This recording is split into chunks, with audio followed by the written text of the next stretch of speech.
नमस्कार। हमारे army chief general MM Naravane का एक स्टेटमेंट कल आया था।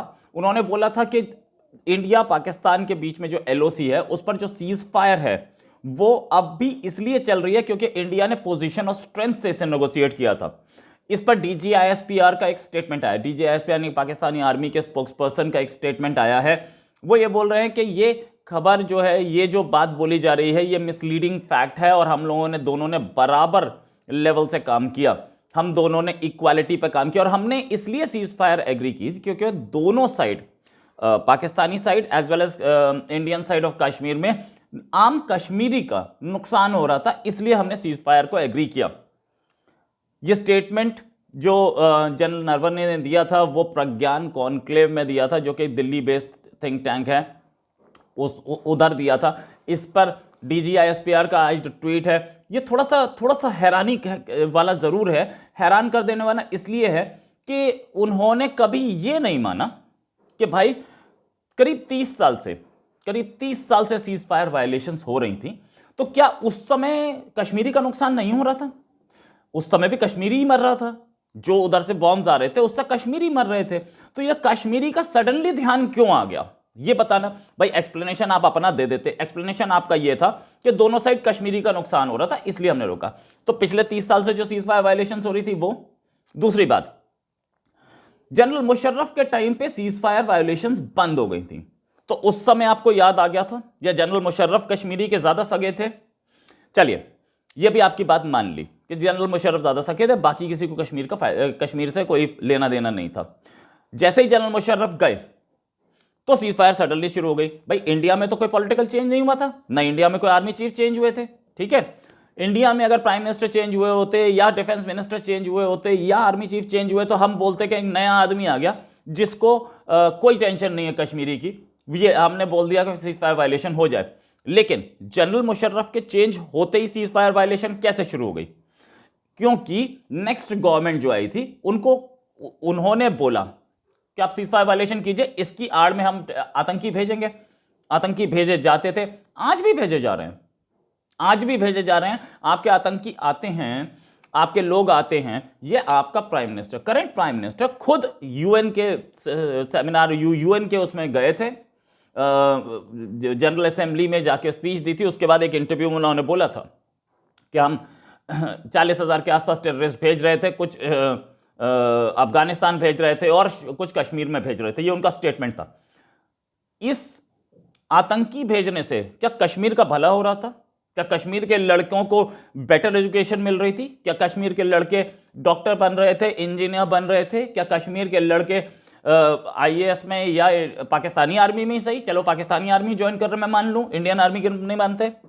आपके जो भी कश्मीर के लड़के, कश्मीर के जो यूथ है, वो अगर बेटर एजुकेशन ले रहा है तो वो पाकिस्तान की वजह से नहीं ले रहा है। बेटर लाइफस्टाइल ले रहा है तो पाकिस्तान की वजह से नहीं ले रहा है, वो इंडियन एफर्ट्स की वजह से ले रहा है। पाकिस्तान तो उनका करियर जिहाद के नाम पे बर्बाद करना चाह रहा है, ये तो साफ दिख रहा है।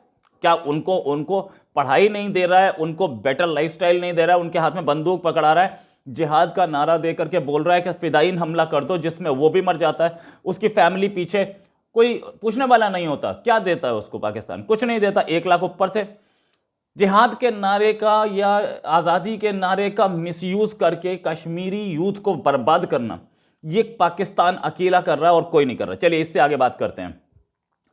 जहां तक बात कि इंडियन गवर्नमेंट ने कश्मीर के लिए क्या नहीं किया, सब कुछ किया। क्या इंडियन गवर्नमेंट ने अपने कश्मीर को, अपने कश्मीरी यूथ को जो कि आतंक की ओर चला गया था, उसको वापस मेन स्ट्रीम में लाने की कोशिश नहीं की?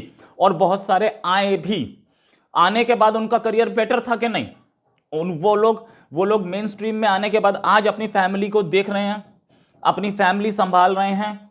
और बुरहान वानी का केस, बुरहान वानी जो कि आतंकी था, जो एनकाउंटर में मारा गया, एनकाउंटर में मारे जाने के बाद उसके फादर इंडिपेंडेंस डे पे भी और रिपब्लिक डे पे भी इंडियन ट्राई कलर फहरा रहे हैं और भारतीय नेशनल एंथम गा रहे हैं, तो कोई तो रीजन होगा ना, समझ में आ रहा होगा उनको भी कि गलती कहां है और किसकी गलती है और कैसे हो रहा है और गलती कहां से हो रही है। इनफैक्ट एक आतंकी की वाइफ ने भी अभी कुछ दिन पहले कश्मीर में बोला कि सिर्फ पाकिस्तान हमें यूज कर रहा है और हमें इंडिया ही हमारा भला कर सकता है। खैर, ये बात भी सही है। और ये बोला जा रहा है कि इंडिया की तरफ से ऐसे स्टेटमेंट्स इसलिए आते हैं क्योंकि पॉलिटिकल रीजंस हैं। अरे सीज फायर वायलेशन का पॉलिटिकल रीजन से क्या लेना था? क्या आपके तरफ से cease fire violation political reason से होती है? चलिए मैं बोलता हूं कि इंडिया ही सीज फायर वायलेशन करता है। इंडिया ने एक बार की थी, आप उस पर रिटेलिएट नहीं करते और आकर के इंडिया को या यूएन में बोलते कि सीज फायर वायलेशन हुई है, इसको गवर्नमेंट देखे, इसको यूएन देखे, या आप हमारे एम्बेसडर को बुला के बता देते।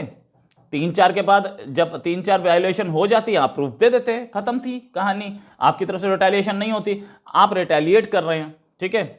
तो मतलब कहीं ना कहीं कुछ वो है ना, कहीं ना कहीं कुछ गड़बड़ है ना। फैक्ट है कि वायलेशन सारी पाकिस्तान की तरफ से हो रही थी, जिसकी वजह से ये लोग कोशिश कर रहे थे कि आतंकी भेज दें, और आतंक भेजने से कश्मीरी का भला तो नहीं हुआ। साथ में यह भी बोला जा रहा है पाकिस्तानी जर्नलिस्ट की तरफ से कि सैफरन लीडरशिप आ गई है, सैफरन लीडरशिप आ गई है, वो पाकिस्तान से पीस नहीं चाहती। तो ये सीजफायर वायलेशन कैसे बंद हुई? ये सैफरन लीडरशिप के अंडर ही हुई। तो फिर सैफरन लीडरशिप सीजफायर वायलेशन जब बंद की सैफरन लीडरशिप ने, तो वो उसका क्लेम भी ना करके बंद की हमने। इससे पहले वाली गवर्नमेंट्स नहीं कर पाई, चल रहा था सीजफायर वायलेशन। तो सैफरन लीडरशिप को दिखाना, ये दिखाना कि सैफरन लीडरशिप पाकिस्तान से बेटर रिलेशन नहीं चाहती, मुसलमानों के खिलाफ है, तो ये कहना बहुत गलत होगा। क्योंकि हमारे यहां लीडरशिप कोई हो, प्राइम मिनिस्टर की पोजीशन जो होती है उस पर बैठा हुआ आदमी कभी भी अपनी आइडियोलॉजी नहीं चला सकता। वो कंट्री के फेवर में बात करता है, चाहे वो डॉक्टर मनमोहन सिंह हो या वो हमारे प्राइम मिनिस्टर मोदी हो, कोई भी हो, लेकिन वो कंट्री के फेवर में अगर ये बोलना चाहें तो डॉक्टर मनमोहन सिंह के टाइम पे भी तो बातचीत नहीं हो रही थी। डॉक्टर मनमोहन सिंह कौन से सैफरन थे? डॉक्टर मनमोहन सिंह तो कांग्रेस के थे। और डॉक्टर मनमोहन सिंह जैसा प्राइम मिनिस्टर भी मुश्किल से मिलेगा जिस आदमी का एक तो बेहद ईमानदार, और दूसरी चीज उनकी देशभक्ति।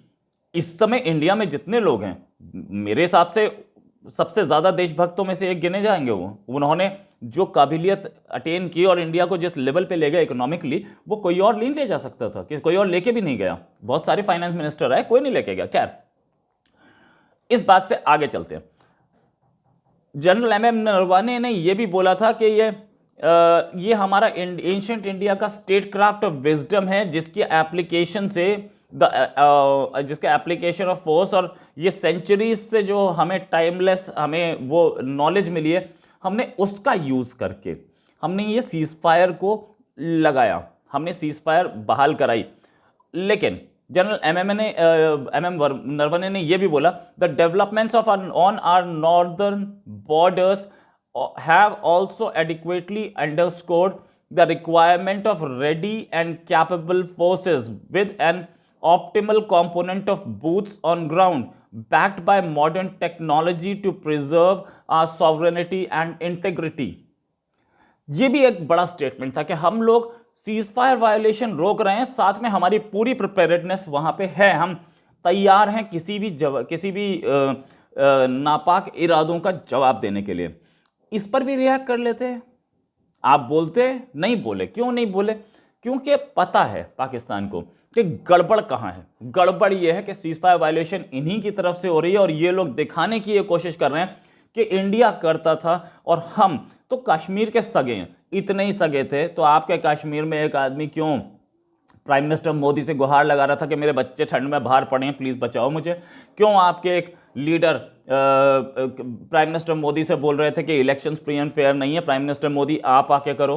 क्यों मरियम नवाज को वो ट्वीट करना पड़ता जिसमें बस के ऊपर खड़े होकर के आज़ादी आज़ादी लोग चीख रहे थे? क्यों आज़ादी की आवाज़ें उठ रही हैं आपके कंट्री से? कोई रीज़न? तो सच ये है कि कश्मीरी का कोई भला नहीं करना चाहता पाकिस्तान, कश्मीर का कोई भला नहीं करना चाहता, सिर्फ कश्मीर को एक कॉलोनी बना रखा है जिससे पैसा खींच रहे हैं सबके सब। क्यों कश्मीर में, हमारे यहाँ कश्मीर में पीडीपी या नेशनल कॉन्फ्रेंस, ये दो आती हैं, ये इन दो का ही राज है। पाकिस्तान में ऐसा क्यों होता है कि पाकिस्तान ऑक्यूपाइड कश्मीर जो है उसमें पाकिस्तानी नेशनल पार्टीज आती हैं? भाई उनकी भी रीजनल पार्टीज आनी चाहिए थी, नहीं आती हैं।